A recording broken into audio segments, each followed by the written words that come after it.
pero... Ahí está, super. We're on.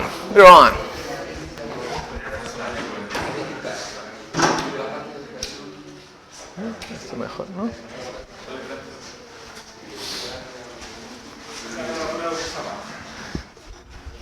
¿Quiere hacer la prueba de sonido? Ver si se escucha.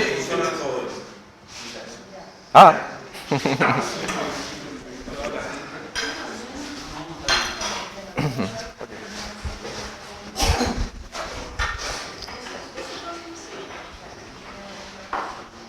Hello everyone. So I apologize for the delay. There were some technical problems. So we're very happy to have Tito that will talk about data drive and optimization. Okay, thank you, Tito. Okay, thank you, Diego. So, keeping the tradition of our seminars, we'll make it in English, right? So, okay, so this is joint work with my Brazilian collaborators, Tuener Silva and Davi Valadão from PUC Rio. That's the university where our esteemed colleague Bernardo is from.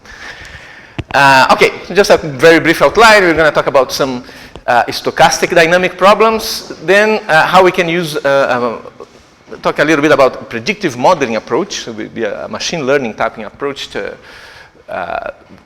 from the data, and how to integrate this predictive model into the optimization problem. And then we'll see a distributionally robust formulation that take into account estimation errors. And then we're going to talk a particular case study, which will be a dynamic asset allocation model. Okay?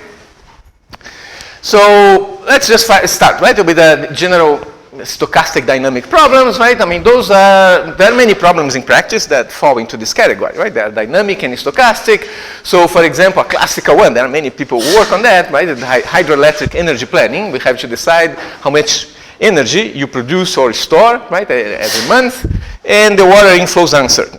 Right? You don't know how much is going to rain, so you have a dynamic problem, which is also stochastic. Typical problem of portfolio selection, right? You need to figure out how much money you're going to invest, right, in each asset, but the future is, you don't know the returns, of course, right? So you have, again, you know, this is done over time, so you have a dynamic stochastic problem. Water resource allocation, another problem we have looked at, is you want to figure out how much water you're going to allocate to different users every year, right, especially in a dry region, and you know that the supply and the demand are uncertain, right? So this is a particular case, you know, where the resource is very restrained, and you have to figure out a smart way of doing the allocation. So 3 different problems all fall into this general framework, right? So typically, right, we can think of this in 2 stages. You just make a decision here, right? You make an initial decision, then you observe the uncertainty, and then you make a decision to correct, right, after you know the uncertainty. That's the typical 2-stage problem. Well, what we're going to do here is do sort of this in more steps, right? So you make an initial decision, then you're going to observe the uncertainty, you make another decision, observe more uncertainty, and so on, right? Up to the final time period here at t, you make a final decision, right? So this is a sequential process.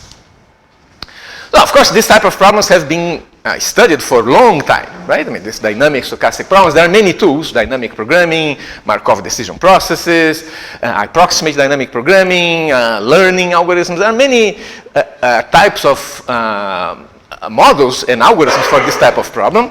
We are going to focus on a particular type of class, which is called multistage stochastic programs. And we're going to formulate in a second. You'll see what is the subclass of problems, right? So we can formulate the problem this way, right? This is a fairly general form, right? So let's just understand what this is. So imagine that we are here, we are maximizing, we could be minimizing as well, right? But it doesn't matter, right? This is the expected value of a function that depends on, right? You have, you think of f is your cost in each, or your reward in this case, right? If you want to maximize, it's your reward, right? In every step. Right, and so the first one is depend on the first decision. This one depends on x1 and only on x1, and ft depends on xt and xt and so on. Right, so each stage you have a cost function that depends on the decision you make in that stage and the uncertainty observed in that stage. Okay, and you want to this expectation here is over all this stochastic process here. Right, there's everything that is uncertain. And the uncertainty, the feasible set here is important, right? Because that's a general set. Think of this as some general set that depends on all your previous decisions and all the uncertainty that you have observed up to now. This is important, right? I mean, you can only make a decision that depends on the uncertainty that you observe up to now. You cannot depend on the uncertainty in the future, right? This is called the non-anticipative formulation, right? So this is, of course, I mean, you have to make this set explicit in order to solve the problem, but this is kind of a generic formulation here, okay? So the big questions, right? The two big questions for this type of problem, well, one is, first, well, how would you specify the distribution, right? I mean, all this depends on a stochastic process, so to speak, that is behind this, right? All this C1, C2, CT. How do you specify this distribution, right? I mean, this is a process, right? There could be an arbitrary dependence among them, among the elements of this process. So this can be very complicated, right? And then, of course, well, how do we solve? Even if you have specified, how do we solve this, right? That seems a very challenging problem with all these time periods, the expectation, and so on. That's a challenging problem, right?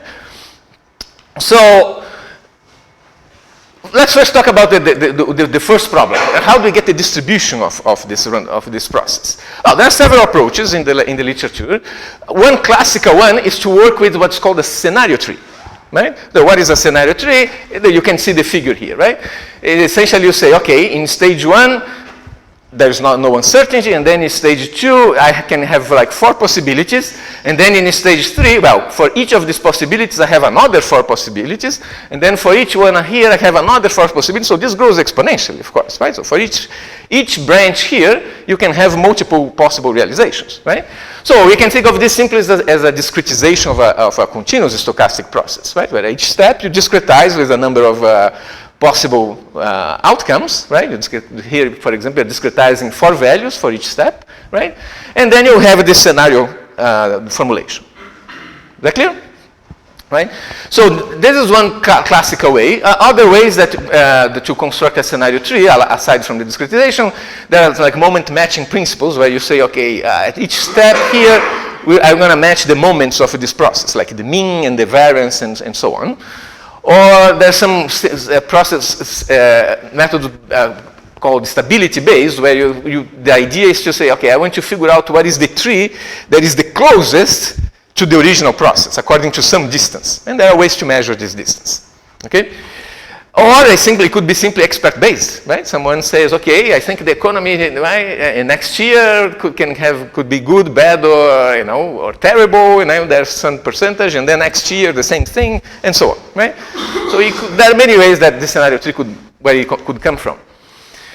Well, of course, for larger problems, this is not practical, right? Because this grows exponentially. So typically, when you have large problems, when you have many, many stages, what is assumed is that either the process is stage-wise independent, right? Or there's some Markovian structure, at least. Okay?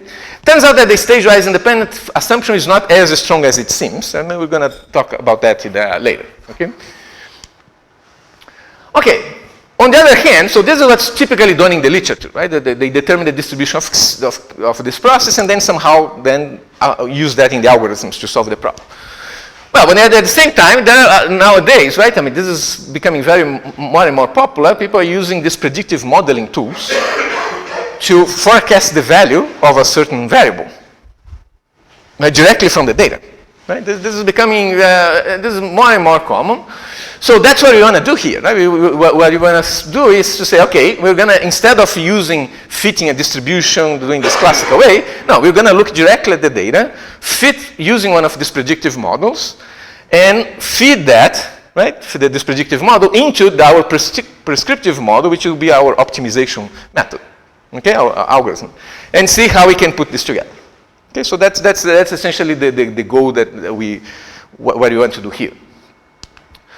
Okay, so particularly, there are many predictive models. There are many tools in machine learning nowadays, of course, but you guys know many different tools. One particular tool that we found interesting here, because remember, we're also concerned with This is important, right? I mean, we want to be able to solve the problem efficiently. No, it cannot be just pick any machine learning tool. No, it has to be something that fits into the optimization model. So we found that this class of methods called hidden Markov models work pretty well. So just to give you a very brief introduction to hidden Markov, what it does, essentially, you can view as this, that's called HMM, right? Which is the hidden Markov model. You can view it as a machine learning method, right? It classifies the data into these unobservable states, okay? And then it builds a Markov chain with these learned states and finds the transition and estimates the transition probabilities. But we never see the states, right? So, and then the idea is that, well, once you train this, right, and then you use what you get from your training, right? You estimate some parameters, and then you use these parameters on the test data set, okay? Let's show a figure here, right? So this is how it works. This is your data, right? This is what you actually observe, right? The XC1, XC2, and so on. So what this type of method that try to do is it constructs this Markov chain, right? Which I don't see the states, right? So there is some hidden transitions here, but what we can estimate is the following. So what the algorithm estimates is two things. One is the probability, the transition probability between these these unobservable states, right? And then it estimates the distribution of what you can observe given a state. That's the key part here, right? This part. You observe, you can estimate the distribution of what you can actually observe given the state, right? Let's show, and then with these parameters, we can compute what's the probability that you are in a certain state, right? Given your process, and you can predict then the values. Once you have all this estimation, you can predict the values of your actual process on some out of sample data by doing this type of calculation. Right? So this is the probability, right, of the distribution of your in the next step, your process in the next step, given the past, right? Well, this you cannot, of course, you don't know how to get this, right? But then once you write this as a sum, this one is we can do, right? This is all estimated from the hidden Markov model, right? So this is the distribution of the process given the current state. This is the probability that you go from J to K, and this is the joint distribution between the J and the past, right? So you include the Markov chain. And then by doing this calculation, you can actually forecast the next value. Let's see an example, okay? Maybe I should do an example here in financial markets, right?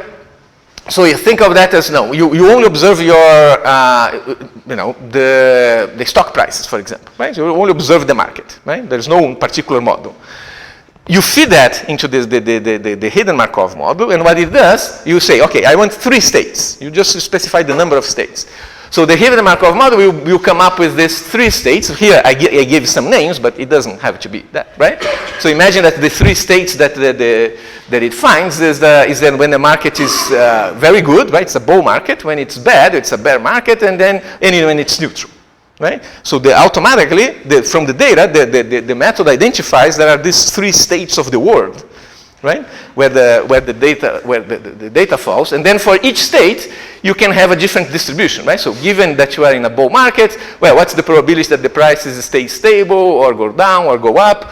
You can see that the probabilities can be different, right? Depending on which state you are in, the probabilities change, right? Remember, this is your C, right? This is what you see in the prices. This is your observable process, and this is no observable. You don't know the state of the market, but what you see are the prices. Right? So, and then you have the transition matrix here between the states. Right? So this is will be a simple example of a hidden Markov model. So with that, we're going to construct this from the data, construct a hidden Markov model from the data, and then what we're going to need is this assumption here that, well, the distribution of each element depends only on that state. Right? So in other words, it's a kind of a relaxation of this stage-wise independence. Right? So given the stage, they are independent.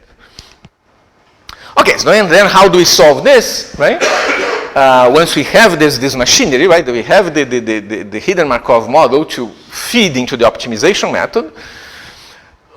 How do we solve? Right? So there are, of course, some specialized algorithms when the objective function, the constraint set, the feasibility set has some structure. Particular, of course, when f is linear and x is given by linear inequalities. I mean, this can be generalized more for convex cases, right?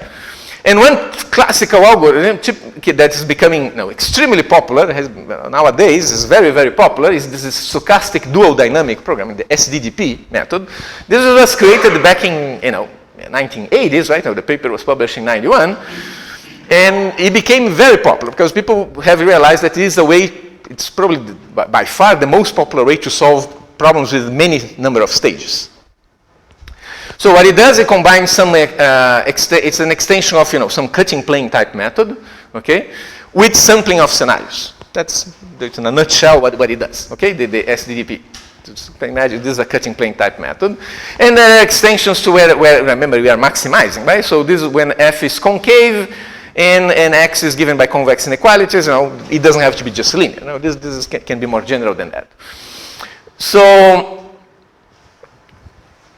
in this case, right? So how do we apply this in this case where we have the hidden Markov? Well, okay, we say that for each state, we don't know the states, we just know they exist, right? So, but we could, in principle, calculate the value function for each particular state, right? And this is we can write this in a dynamic programming way, right? Say, okay, my value function here in state t, right, is I maximize the local cost, right, the ft of the current decision, right, plus the expected value of the future cost, or reward in this case. We are maximizing it should be reward, right? So I maximize the current reward plus the expected value of the future reward, right? So you can see that this is a recursive definition. I have qt here and I have qt plus 1. And then they state here, notice that this expectation, right, is with respect to the xc, but once you take the sum here, this is also doing the expectation with respect to the Markov chain, right? We have the speed, the probability that you go from state j, right? This is for a fixed state j, the probability that you go to state k, and then this k shows up here. Okay, so it's like we are taking the expectation both with respect to the process and the Markov chain, right?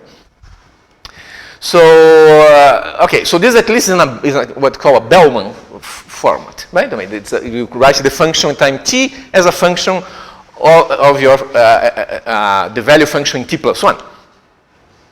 So the way the algorithm works, right, is say, okay, for each iteration of the algorithm, of course, you cannot solve this directly, right? Because in time t, I don't know what's the function in time t plus 1. We don't know, right? This function is defined recursively. But imagine that I know somehow some outer approximation of this function. Okay? Let's call it q bar. Right? I have an outer approximation of this expected value function. I can replace. So if I have this function, now I can solve this problem. Right? Now, if this function is given, this is now a simple maximization problem we can solve. Okay? That's the idea. So how to get this approximation, we're going to see in a second. So that's how it works, right? So imagine now this is your true function, right? You don't know this function, right? This is the time t, right? This is the blue function is the one you don't know, but it exists. Well, what you know is an upper bound to this function. You only know the green function, right? So the way the algorithm works is that, okay, it's going to construct like a cutting plane to this function, right? And this is going to be my first q bar. It's a very poor approximation, right? This red function for the blue is a very poor approximation, but that's okay. That's just the first iteration, right? Now we're going to go repeat that. I've got to imagine now that I have a second approximation. Let's call this q2, right? Now I have this green function is another upper approximation. Then we do the same thing, right? We're going to do again, do a cutting plane type method. Now I have my new approximation is this with that. Well, it's a little bit better, right? So notice that it's not doing the cutting planes is not on the original function, right? It's the cutting plane on the approximations, right? But as you will proceed, right, now I have this third function here. Then I can do the same thing, right? And then you can see that now we have this getting better and better. So the approximations are getting closer to the true function, and once you take the cutting planes on the approximations, this is also going to the true function, right? So it works, right? That's just the idea, but the method can be shown to converge and everything, right? So the one nice thing about this method is that you can get this assumption of stage-wise dependence. You can get a policy, right? what it means that you build these piecewise linear approximations, and now you can evaluate the policy simply by simulating, right? So you imagine that you have all these functions, right? Let's go back here. Imagine that we go back here, and you have a very good approximation already of the true function. Well, but remember, this problem was easy to solve because I know the approximations, right? So now I can, if you give me xc, I can just solve this problem and find what's the x. So if I do this for every stage, I can simulate this policy, right? So that's one nice thing, right? So that's essentially what this is doing, right? So given the initial state of the hidden Markov, we just simulate the process, and that's just solving a sequence of LPs, because these functions that we solve will be just linear functions. They'll be just linear programs, right? So that's usual. So that's what this is kind of a standard SDDP adapted to this case of Markov chains, right? Well, but we need an initial state. But I told you that the hidden Markov, there is no observable state, so how can we have an initial state, right? So what we do here is to say, okay, remember we can estimate from the hidden Markov model, we can estimate this joint distribution. So we're gonna do, you say, okay, my initial state will be the one that is most likely. Right? All we can have is the probability that we observe a certain state, but we never see the state. So for our practical purpose, we take the one that is most likely and take that one as the initial. Okay, so now let's see how we can improve the model. So we did an initial implementation of this model, and it works reasonably well, but it has a major drawback, right? And the problem is that the parameters that we get from the hidden Markov are a function of the data that you observe, right? So if you want to apply this out of sample, most likely then you're going to have a poor performance. Right? Because you're always estimating, this is, right, you're constructing all these parameters from the data that you have, but now you try to apply to a different data set, well, they may not be tuned, right? So the way we get around this problem is then to use what is called a distributionally robust formulation of the problem. Right? What it does essentially is the distribution robust says, okay, I'm going to allow some ambiguity in these probabilities. I'm not going to take them for granted. Okay, this is a fixed, a known probability, but rather we're going to allow some ambiguity to this process, to this set of probabilities. People have shown theoretically now, in slightly different contexts, right, that this can be shown to give good out of sample performance, right? This distribution robust, not in the context of hidden Markov, but this paper shows that it can have good, it can perform well out of sample, and you can see why, right? Because this thing is protecting against the errors in the distribution. So what's the basic idea is this, right? So in distribution robust, we construct an ambiguity set of distribution, and then we hedge against the worst case in the set. Okay? So essentially what we're going to do is the following. Going back to our problem, right? So our value function in stage t, right, is going to be again the max over the local reward, right? How much I get in this stage. And now remember we had this green part, but now instead of taking the sum, we say, okay, I'm going to minimize, take the worst case over all distributions that are in a certain set, right? Over all p's, right? Remember this piece here, originally we were using this as the Markov chain, right? The one that came from the hidden Markov, but now we say, no, I'm going to take the worst case over a certain set. Well, but which set? Right? That's of course the question becomes how to define the set. So there are many approaches that have been proposed in the literature to deal with this so-called ambiguity set. So in our case, we found that it's very helpful to use a set defined like this, right? So we're going to take the set all distributions that are, you can think of this as being a ball around this p hat, which is the probability that came from the hidden Markov, right? So this is to say, okay, this probability, the hidden Markov gives me something after all. I don't want to throw it away, right? I mean, it gives me something, but I don't want to trust it completely, right? So what we're going to do is to say, get this p hat, but now allow all distributions in a ball around this p hat. Okay, that's what it's doing, taking the distance less than certain gamma, but now we just have to fix this delta, right? Which is the size of this ball. Okay. And the rest here, it's all the distributions that sum to 1 and are bigger than 0. So they have to be probability distributions, right? And they are not too far from the p hat that I estimated from the Markov chain, from the hidden Markov. Again, there are many distances that can be used. What we are using here is what's called the total variation distance, which has a very simple interpretation, as you can see, right? I'm simply taking the difference between them for every state, right? And taking the sum of the absolute values. Okay, that's one way to measure the distance between. There are other distribution or other ways to measure, but this is particularly helpful because then this becomes just everything is linear, right? So it becomes very easy to handle.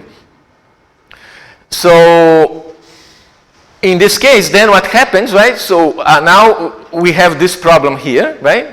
This minimization problem, but is a minimization problem that is over a polyhedral set. Right? But still, it's a maximum problem. So what we do, how to handle this problem is to say, okay, I'm going to take this minimization problem, and I'm going to write the dual of this problem. Right? Once you write the dual of this minimization problem, it becomes a maximization problem. And now it's a maximization problem you can put together with this max. Right? So now we have a single maximization problem. That's essentially the trick. Right? So yeah, I mean, this is a complicated formulation. Don't worry so much about the formulation here. But that's what we do, right? We are taking this minimization in P, and we dualize, and then we get some maximization problem here, right? You can see what was an objective function, goes into the constraints, and so on. There are some new variables, right? It doesn't, I mean, the details here don't matter so much, but it's just, the idea is that you go from a min to a max problem, okay? By writing the dual. Now we merge that, as I said, right? We merge that max with the previous problem, and now we have a problem where you have the maximization over x and over these dual variables. And now we have this complicated function, right? But still is a problem that this is fixed, right? So this is linear in theta, so it's not too bad, right? The objective function. The only difficulty here, of course, is this function, right? We have this expected value function in the constraints, right? But this is a convex problem, right? Because we know this function is convex, or concave in the case of maximization. So this is okay, right? At least we know it has some properties.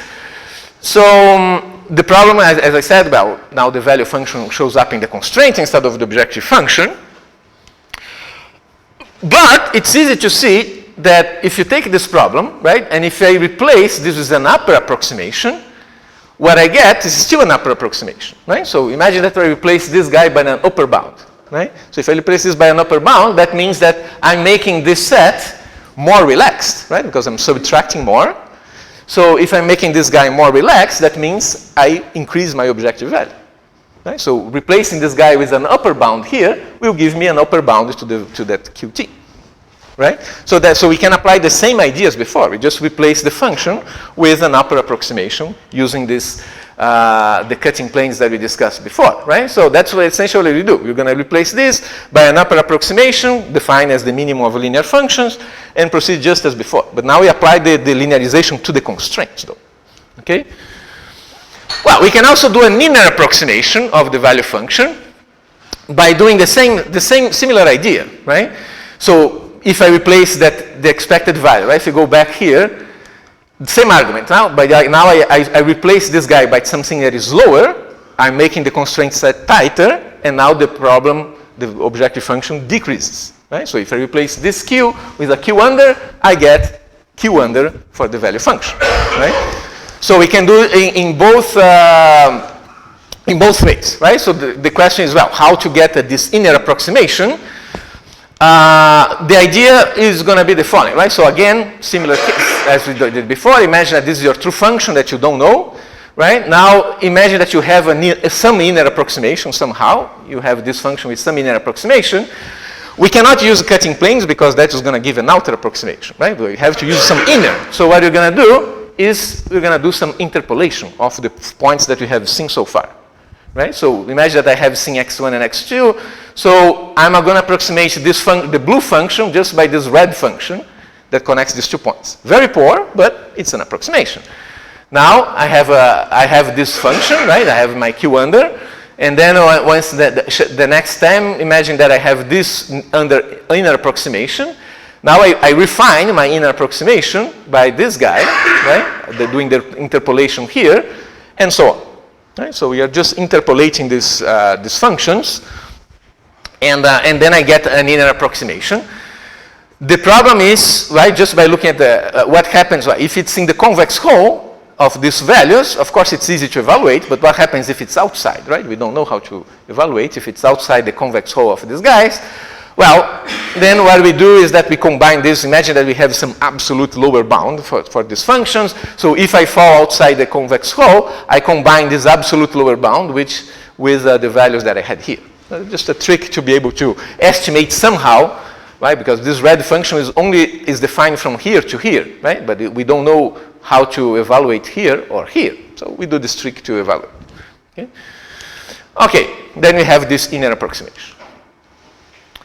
So this idea has been used, of inner approximations has been used in other papers. They do a little bit differently. This paper of Philpott, they do an exponential number evaluations. The problem is always the same, right? How to evaluate the function outside the convex hull. That's always the dilemma in all these methods, right? This other paper here by Regan Balk, they say, okay, I don't know the function, but so I'm going to suppose that I know some Lipschitz estimate for the variation of the function, so I can estimate the function outside the convex hull, right? So different tricks for the same thing, right? To try to estimate the function outside the convex hull. What we do here, assume that you have this easy to compute lower bound, which could be, for the finance problem, for example, is like, okay, my lower bound is sell everything and keep the cash, right? Nothing can be worse than that, right? So it's a lower bound, right? So we do, to do out of sample performance, let's see how much time I have, okay. To do the out of sample performance, we are gonna apply this default, right? So remember we still are gonna work with the training data and a test data, right? So first we're gonna use our training data set to calibrate the hidden Markov model parameters, right? Remember, we estimate the transition matrix, find the states, and so on, right? Then we're gonna apply the test, solve the optimization problem in a rolling horizon way, right? So we have now the testing data set, right, to simulate out of sample performance. So every time we're going to do the same, right? So, okay, we take the most likely Markov state, right? Remember, we don't know the state, but at least we can say which one is the most likely. And then I run the optimization algorithm until it converges, right? Then I implement this decision, and now I shift one step. Right? I go to the next stage and do the same. So do this in a rolling horizon way. Right? Start at time 1, solve the whole thing. Now I go to time 2, I do the whole thing. Right? From time 1 to t, then from 2 to t plus 1, 3 to t plus 2, and so on. Right? This is in a rolling horizon fashion. Always, the rolling horizon is all with the testing data. Right? And but the parameters are fixed, right, from the training data, so we can reuse the value function, so this can be made solved more efficiently. Okay, so let's talk a little bit about the case study. We apply this to this dynamic asset allocation problem. So the goal, in this type of problems, right, is to find what is the allocation that maximizes the final wealth, right, and then take into account the transaction costs, right, in each period. There's always cost for buying and selling assets, right? So we want to take that into account. So what we're going to do here, well, in line with our methodology, right? We're going to look at the asset returns, right, directly from the data and apply this machine learning method, right, to get a hidden Markov model for the asset returns. Okay, so we just specify the number of states, and the method will find, just as we saw before, what are the states that you can classify the data, right? It's an unsupervised classification method. You can think of that, right? So conditionally to each state, right, the log returns, so the logarithm of the returns are IID with a multivariate Gaussian distribution. This is a standard in the literature. There's a paper that has done that a long time ago. So we're going to use that model, okay? So in this particular model, we also added some risk constraints, because otherwise the problem can become a risk-neutral problem. It tends to have too aggressive policies, right?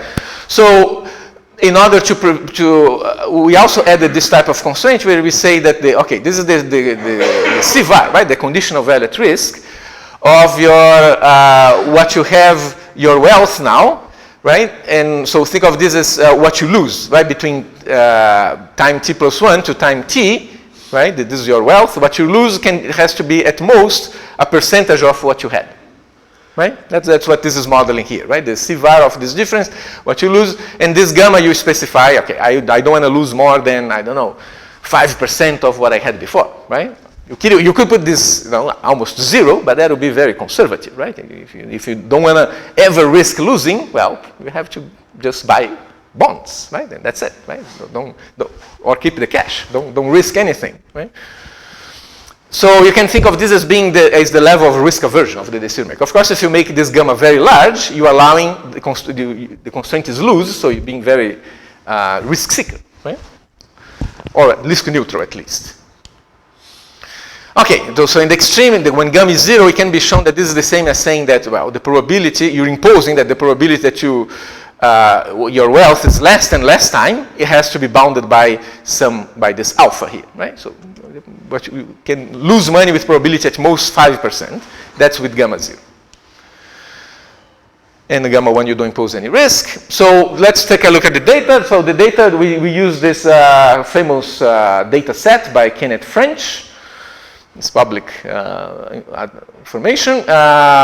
We aggregated in 5 industrial portfolios, right? So instead of working with, we did also some experiments with individual assets, but just it's easier to show the results with aggregated data. So we aggregated into 5 portfolios. So the training data set here had 444 months, right, from January, so before January 2007, going way back, right? I mean, 400 months is a really long time, right? So we use that to have a lot of data available, so why not, right? So we trained this data with 400 months, and then the testing data set from January 2007 to December 2014. Right? So 96 months to validate the framework. And we did this rolling horizon that I mentioned before with every time I solve a problem with 16 stages. Right? So we have a collection of problems, 96 months. We have how many problems here? Many problems that we can solve in a rolling horizon way. Okay? So we're also making some comparison. We wanted to have a benchmark, right, to compare our results. So what we do here is what is called the equal weighted portfolio, which says, okay, just put equal weight in all your assets, right, which has shown to be competitive in that. In fact, some papers have shown that under some conditions, it's actually optimal to do this equal weighted portfolio. Right? If you have enough ambiguity, it's optimal to do the equal weight. There's some papers about that. So we thought, okay, it's a good portfolio, a good benchmark, right, to compare against. So let's first take a look at the results for the predictive model. Okay, so this is without any optimization, right? So this is just the prediction, right? So what the machine learning is doing here. So what we are plotting here is just the red line shows the equal weighted portfolio. So it's just a measure of how the market is moving, right? Because it has equal weighting in everything, right? So this is showing how the market is moving. You can see here there is this downturn here, right? During the financial crisis, right? Around 2008, 2009, the things really went down, right? This line here is 0, so that's, you have negative returns here. So that's the time where things were really bad, right? And then it picked up later, right? So the market went up in 2014, it was already much better, right? So what are the colors here? The colors means the 3 states. So we fit the hidden Markov with 3 states. So think of the state blue as being the good one, right? The good market. The orange is the bad one, right? When the market is bad. And the gray is, well, actually, no, let's see. The orange is trying to recover, and gray is when things are getting bad, right? So you can see here, when the market is down, the method automatically classifies as being kind of a bad state, right? And then as you start to recover, well, it goes to an orange. Sometimes you have a downturn, and then it thinks the market is going bad, and then makes the state orange, right? But then when it's going up, it becomes blue, right? The size, or maybe I didn't mention, right? What this axis here means is the probability of each state, right? So when you have a lot of blue, that means that the state blue has a high percentage, right? Here, the state gray has a high percentage, and so on. Okay? So he's doing what we would hope, right, that the method would do. Right? It's classifying just based on the returns, it's classifying like, well, when the market was bad, it put into a bad state of the market. When the market was good, it put into a good state of the market. Right? But this is automatically. We never specified, right, that this is bad or good. We just specified 3 states. That's all we did. Right? And the classification was done automatically. So that means, okay, it seems to be working well, at least the classification, right? Then, so the results for the prescriptive model. So this figure is showing the optimal allocation as a function. Remember, delta was the size of the ambiguity set, right? So you can see how much I trust the parameters of the hidden Markov model, right? So if I put delta 0, I fully trust what comes from the hidden Markov. If I put delta 1, I don't trust at all. No, it's like I can throw away because completely not trustworthy, right? So you can see here for different, and remember the gamma was the level of risk aversion based on that CVOR constraint, right? So we have to play with these 2 parameters here. So we can see, for example, that when gamma is small, right? If you're very risk averse, it doesn't really matter, right? What you do, because this is going to be put in this orange here is the risk-free asset, right? So essentially you're just keeping, cash, yes, right? Because you're so risk averse, right? You don't want to put your money anywhere. Well, just keep cash, right? Well, once you move to being a little more, allowing a little bit of risk, now your portfolio is going to change according to your level of trust in your parameters, right? When you don't trust the parameters, right? When you fully trust, delta 0 means you fully trust the parameters.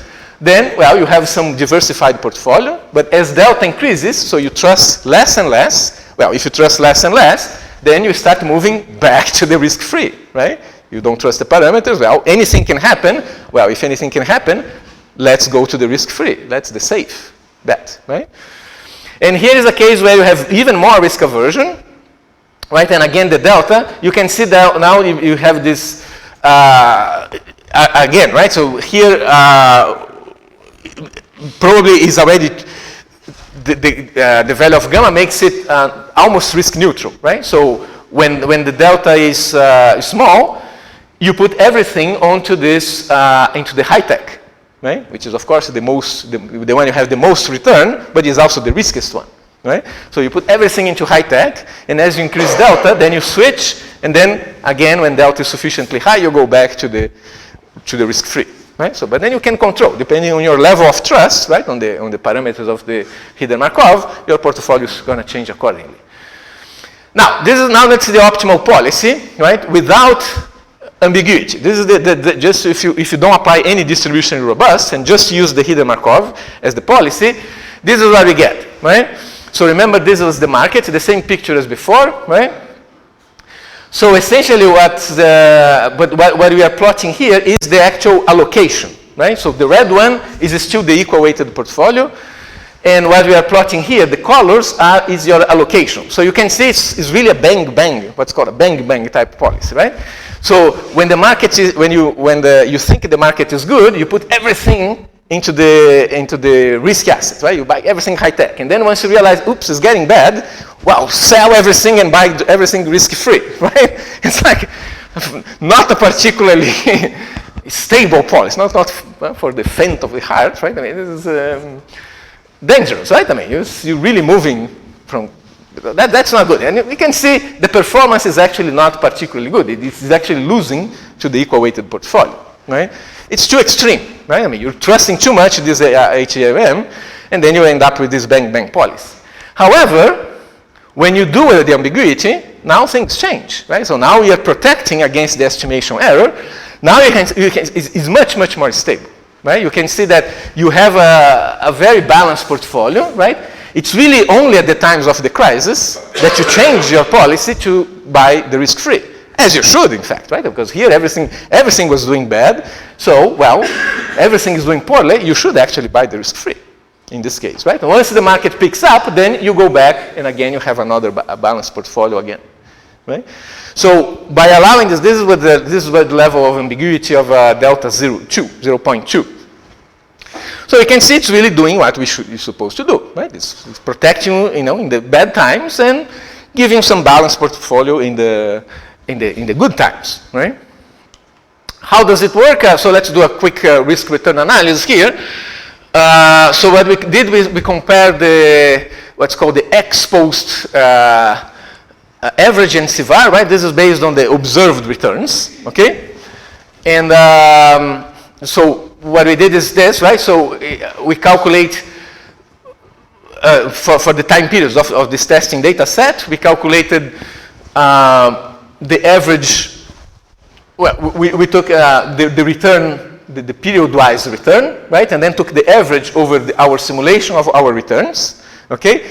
And also the CVOR of the observed data, right? So those are proxies for the average, for the expectation and the CVOR that we have in the problem, right? So here you can see that when you compare the CVOR versus the tolerance, right? So remember I said that the CVOR is a proxy for our tolerance gamma. We can see that in general, particularly when for larger values of gamma, we are even underestimating the, for example, for gamma 0.5, your actual CVOR is smaller, right? So you actually, in most of the cases, you are actually underestimating your risk. But the real comparison comes here, right? When you do the average return versus CVOR. This is the risk return, right? So what we would like here, right? Just to have low CVOR and high return, right? That's what we want, right? So it's better if it's there, right? Those are the best ones. Low CVOR and high return, those will be the best portfolios. So you can see, for example, here that with delta 0.3, it's essentially dominating everything else. Right? So if you protect somehow, right? If you do some protection on your data, not with delta 0, for example, you get this one, right? And then as you start protecting more, you start moving right. You cannot protect, if you protect too much, then you go back to the risk-free, right? Because it becomes you become risk averse. Just for comparison, here the equal portfolio is here, right? So it has a relatively high CVOR, right, with this return, but with delta 0.3, we are really, dominating all of them, including the equal portfolio. So it does seem to have be a sound policy, right, in the sense that it's giving you a good balance of risk return, okay, by applying this method. So to summarize, right, so we think this predictive modeling techniques in general, right, that they can be helpful to provide the input to stochastic optimization. The classical approach is stochastic optimization. You assume some distribution, but now, there are all these machine learning methods. Why not, right? Using these techniques to feed into these optimization models, right? And combine those things, particularly when you have non-IID cases, right? And then, if you do that, then I think that's one part, a situation where distribution robust can help a lot, because once you do this, you have these estimation errors, and then the distribution robust really protects you against these estimation errors, right? When you put this ambiguity set, and typically, good out of some performance. The hidden Markov, at least in this example, we did pretty good job, right? It gives a flexible tool. We didn't compromise the optimization. We can solve almost as fast as in the original, as without the hidden Markov. So it seems to be a good compromise here. And well, the question here is how to extend this, right? How can you apply the same idea, but instead of HMM, have other machine learning methods, right? How can we combine this or other applications, right? For example, in hydroelectric planning, one could think of also fitting some hidden Markov model to the inflows and apply in that context. So that's it. And as always, we have to thank our sponsors, right? So thank you.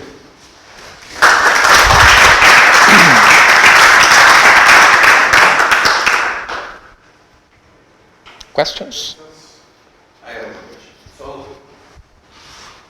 just to summarize what I got from the model is, you are dealing with trying to estimate some parameters on the objective function, trying to estimate the profits or some revenue or the reward, and I have some uncertainty of these parameters, and I'm trying to. But do you mean in the finance problem or in or? Yeah, in the finance problem, yeah, where we are trying to estimate is the returns, right? I mean, the returns are uncertain, and I have somehow to estimate how the returns evolve over time. But this parameter, this estimation, I got some uncertainty on this estimation, right? Correct. But we use this hidden Markov. But it is a model, right, to estimate the uncertainty. But I don't fully trust the parameters, right? Yeah. I want to allow some ambiguity. Yes. Because this uncertainty, or when you do some kind of econometrical models, you have this variance covariance metric, and this is not symmetric for all the parameters. So, for example, for some parameters, I get more information, and I trust more in this parameter, and I'm very sure that this is the profit, or this is the reward. But some others, I got more variance, I got more problems, so basically this delta parameter, when you put this kind of uncertainty, I'm wondering how you can do some kind of... That's actually a good question. I think in that case, I haven't thought about it, but I think then would have to deal with multiple ambiguity sets, right? Because you would need, if you have different levels of trust, then you might need different ambiguity sets to reflect that, right? Here we assume, it's one delta for everyone, right? So I trust 30%, right? And I put everything, but it's a very good point. I mean, there may be some parameters you trust more than others, right? And maybe in that case you should have multiple ambiguity sets to reflect that, so they can really control with different parameters. And in the dynamic program, this delta is the constraints, right? Of all of the. Well, once you put in the dynamic program, let's see what happens here. Let's go back there. You can see that the delta will show up here, right? Which then, once you write the dual formulation, actually goes into objective function. Yeah, it leaves because you're doing work with a dual, right? So it becomes a parameter precisely here. Just a linear parameter, right? Anyone else? Rodrigo? How do you get to the three scenarios in the Hidden Markov model? The three states, you mean? Yeah, 3 states. We just did 3. I mean, I think my colleague tried also like 5 states, but it doesn't. With 3 already models sufficiently well, right? Is there any way of measuring 3 versus 4 versus 2, whatever? I don't know. No, you're just classifying your data. It depends on how you want to classify, right?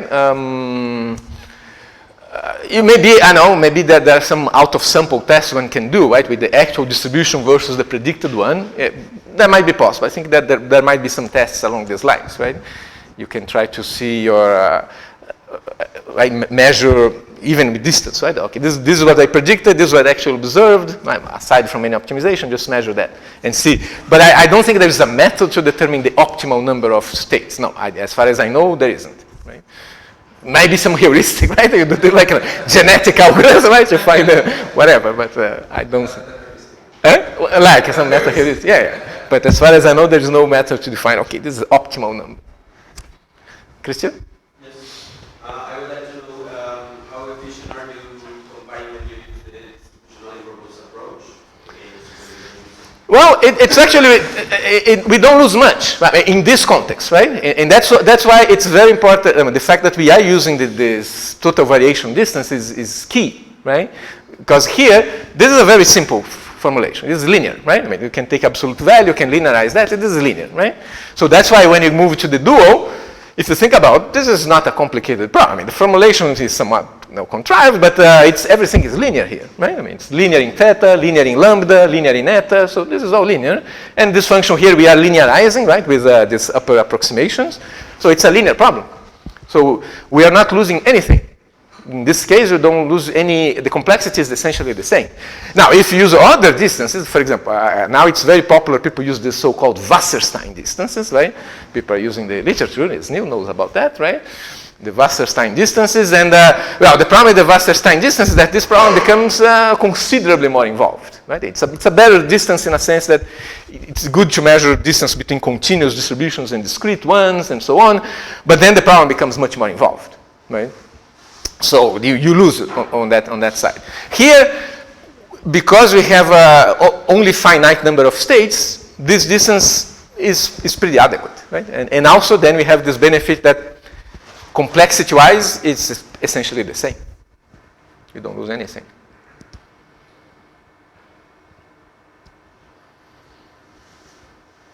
All right?